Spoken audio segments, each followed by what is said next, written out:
Hi, I'm Buzz the Bee, and today we're breaking down another buzzword, InfoSec, or information security. Information security is the process of protecting an organization's data from unauthorized access or modification to ensure its confidentiality, integrity, and availability.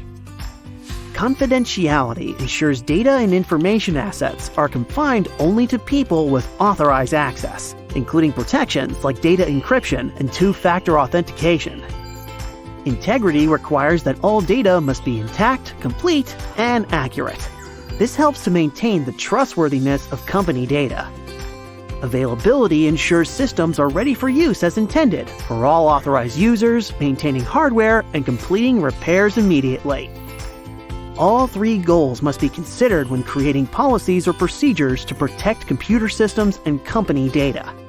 For example, if an employee's work computer containing sensitive information was stolen, it would be considered an information security event that should be addressed by a company's InfoSec incident plan.